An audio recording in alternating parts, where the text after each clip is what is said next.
Now we're ready to see how polymorphism really works. So let's get started with the program.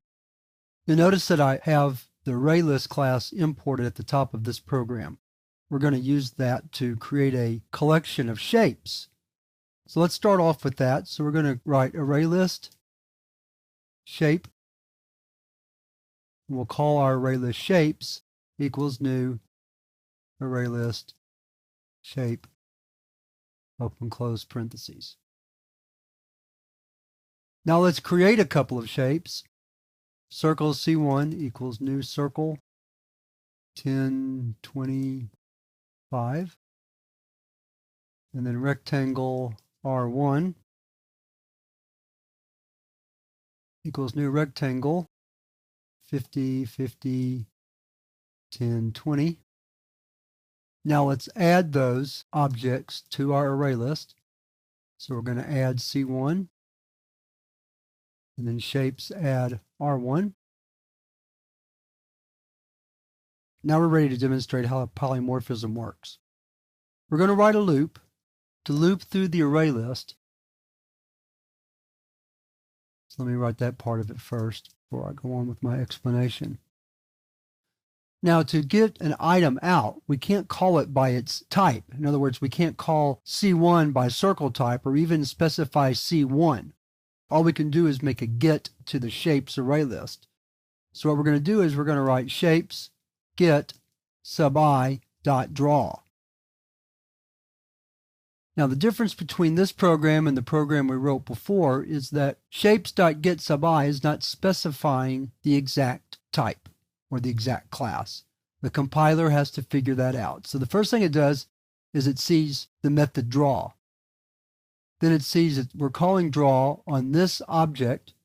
So then it has to go and figure out what that object is and then call the correct draw method to pull that out. So let's see what we get when we run the program. So we'll save it. Let's clear our screen. Java C, chap 14, part 3.java. And then Java chap 14, part 3. And so you'll see that we're getting circle at X, Y, and the radius, and drawing rectangle at X, Y, width, and height. So let's pull this down so we can look at the program and talk about it.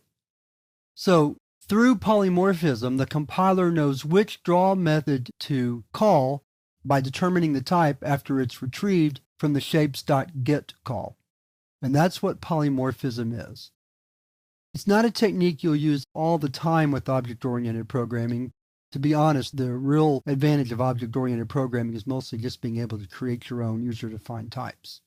But if you're working in a large, complex area, such as graphics, then these kinds of situations will come up, and when they do, polymorphism is very handy. Otherwise, we'd have to be doing all sorts of other coding to determine the type and then calling the right method from that.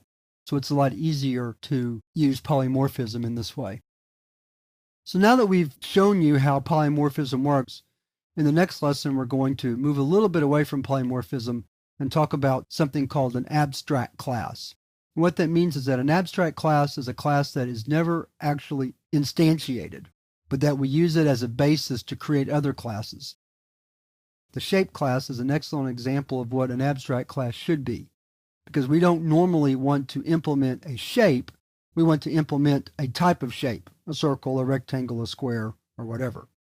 So the shape class should be abstract so that we can inherit its features, but not ever actually create a shape object. And we're going to talk about how to do that in the next lesson.